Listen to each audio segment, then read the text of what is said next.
I remember back 2016, 2017, 2018 when you really kind of have the SoundCloud wave popping. Like at that time, you could really kind of feel the concerted effort by the industry and the media, et cetera, to basically like push forward women rapping and, you know, push forward, you know, gay people rapping and stuff like that. But then meanwhile, you look at the stuff that's actually really popping, it's Toxic, it's X, it's 6ix9ine, it's Pump, it's Lil Xan, it's all these dudes who are basically like not even aware of like woke shit, or at the very least like don't give a fuck at all.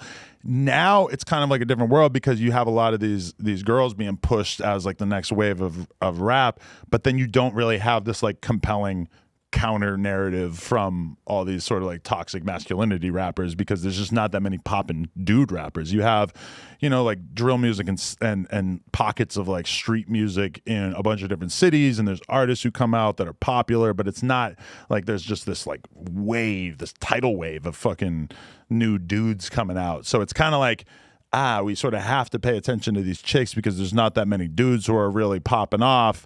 It's kind of like the manosphere. Almost sort of like I kind of believe this. I feel like podcasting in a lot of ways is almost like the reason why you see fewer male rappers popping off. Because even somebody like me, when I get in the car, I'm usually listening to a podcast and usually not thinking like who's the new rapper that I'm going to be listening to. And I think that's an underrated factor.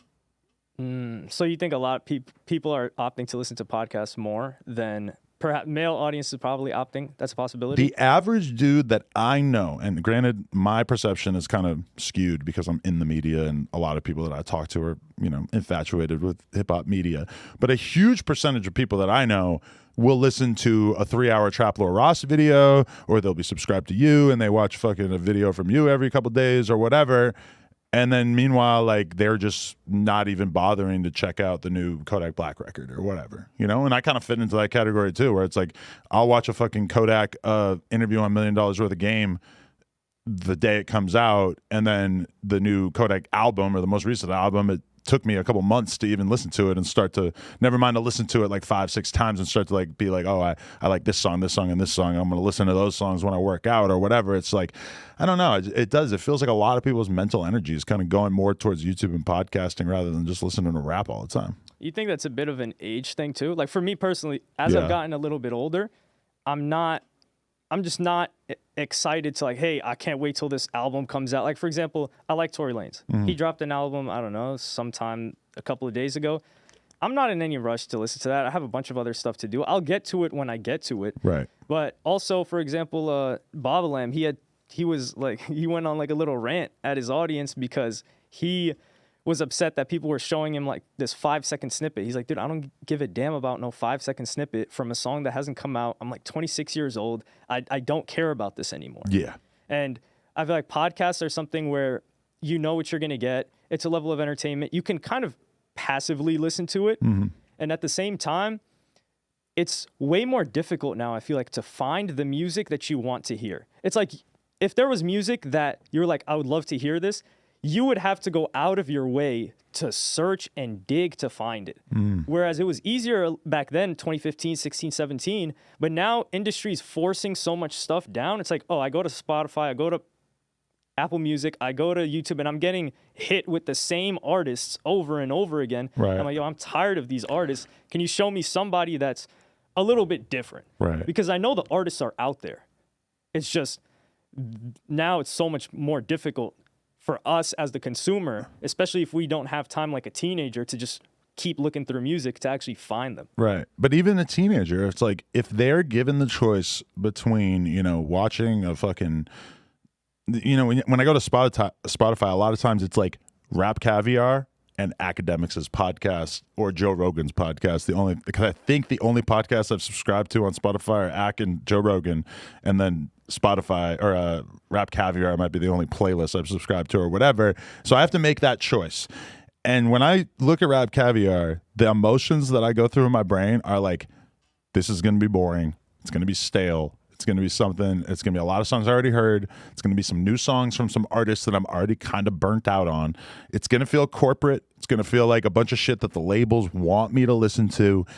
It's just very different than the way that I felt in 2016 where there was like new artists coming out all the time that felt like they were really worth listening to, you know? And whereas on the other hand, if you click on, and even for young kids, I think this is true, is that if you click on a Joe Rogan podcast, it's like you're going to hear some fucking doctor telling you about ivermectin, or you're going to hear, you know, some athlete talking about whatever. It's like, I mean, it makes sense to me that a lot of people are just skewing themselves towards podcasts. I don't know. I feel like videos too. Like, for example, he just got... And they have video on, when I'm saying podcasts, I mean, they have video for both of those podcasts on Spotify too. Yeah. For streams, like, for example, like, especially certain collaborative streams, like when like he just got banned today, but Sneeko, Destiny, all those people on like a panel, that's something I'd much rather watch because it's kind of a huge clash of different personalities. Yeah. And they're able to actually talk to each other without just a bunch of yelling. Mm-hmm. And that entertains me more so than just like, oh, another song. Right. Yeah, like haven't seen a ton of big rappers coming out in recent memory, but meanwhile, like Andrew Tate has a Nelk Boys interview that got 10 million views. You know, like that says a lot. The fact that the rise of Fresh and Fit, the rise of the Manosphere, the rise of all this shit. And I think that those communities are kind of at risk of like burning out and ceasing to be relevant in a lot of ways too, just because, you know, it's just like there's like a shelf life on how much of these conversations people can really be willing to tolerate, right?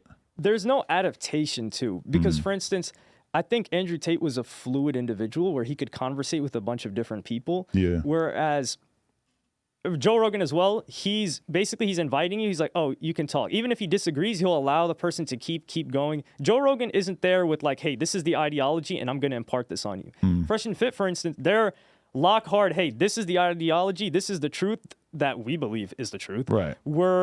This is what we're propagating every day. And whoever comes here, this is like this brick wall. You're either going to agree or you're going to run into this brick wall. And I think some people get tired of that because they're like, man, can you at least entertain the possibility of a perspective that may be different from yours? And that's why I think you're seeing Destiny explode right now. Like you know, I think that there was like a point where like Vosh and like, you know, Hassan and all them were like surging past him like crazy. And now it's like he's really kind of like getting big in like, you know, there was a period of time where it felt like he was sort of falling behind, and now he's getting way bigger because he's really willing to like platform dissident beliefs, and he's kind of branded himself as being the dude who's willing to go to Fresh and Fit and not be a dick and sit there and basically tell them that he disagrees with them, but in such a way that he doesn't alienate the people who are diehard fans. You know, for me, yeah, like I respect Fresh and Fit. I like them as people and everything. But when I click on that shit and I just hear them having the same fucking conversation for the 5 millionth time of like,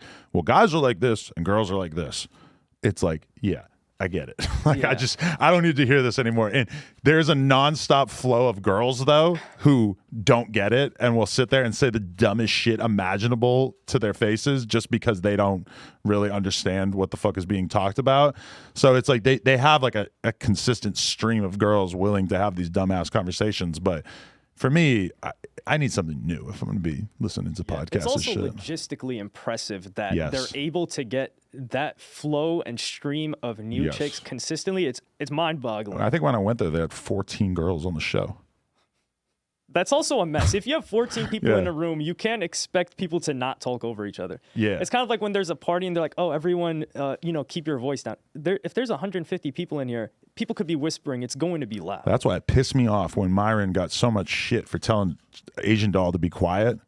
Yeah. It's like, bro, that scenario where you have that many girls, you just cannot afford to just be letting people have side conversations. You kind of have to be a dictator as the podcast provider. Because and you always get a rep for being a dick. Because I've had to do it 5 million times. You have to stop talking over there. You have to be like, no side conversations. You have to be like, stop banging the table, which I don't really have to say anymore. You know, there's a million things that just end up talking to the mic, saying that like 50 times. Yeah, it sucks. All right, people, we just hit 300,000 subscribers. You know we're trying to hit 400,000 subscribers. So that little red button, tap it, tap in.